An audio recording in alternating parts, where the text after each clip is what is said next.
cricket was in fact very strong, very well run, flourishing.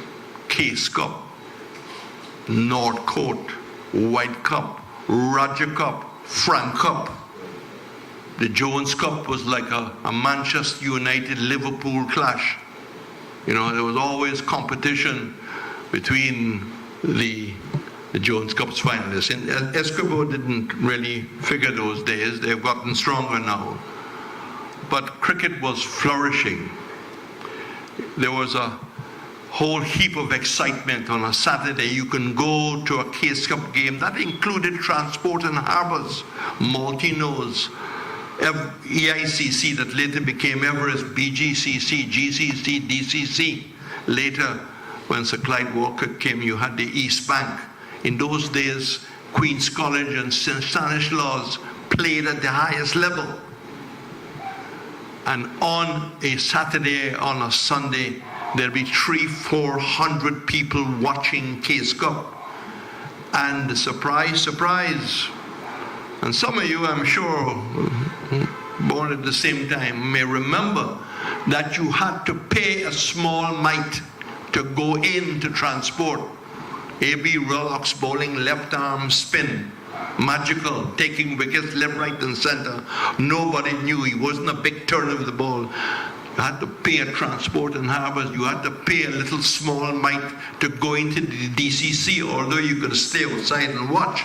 But you want to catch the atmosphere, you had to pay $1. I can't remember. All clubs were charging a little mite. That was the level of the interest, that people can be asked to pay whatever was the price then, and people were paying. You go to a trial match, and there's great interest in who's going to make the then British Guyana team. It was mainly coming from Georgetown at that time, which was probably very unfair because a lot of talent did not really come to the table until the late Sir Clyde Walker, thanks to Bookers, brought him here.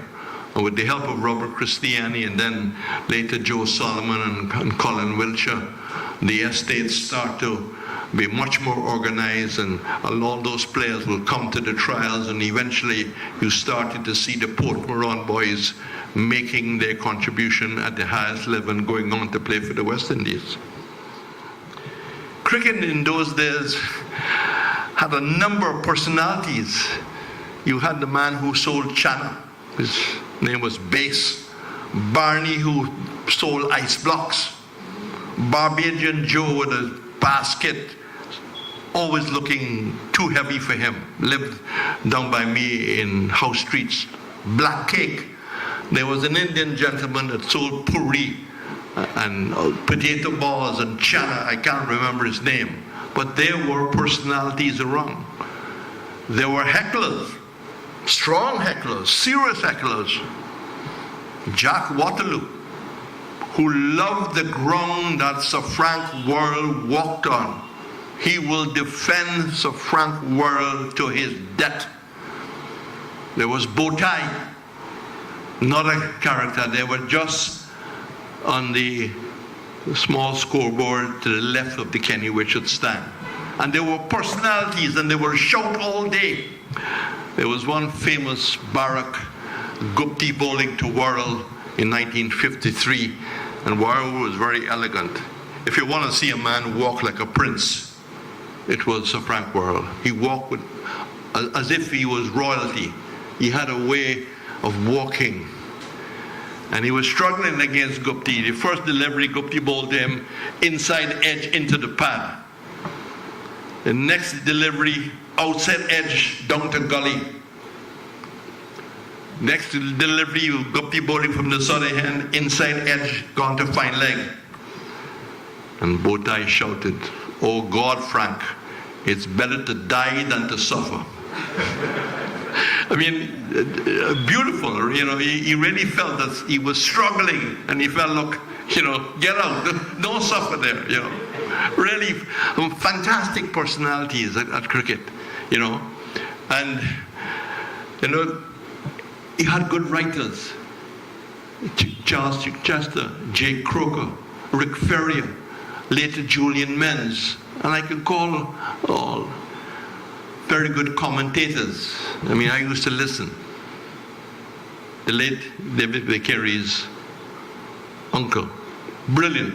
Herman Carey's, very good, very good. Peter Bailey. Young Brian Sadler came along, but unfortunately migrated just too early. Harry Cressall, very good quality of broadcasting.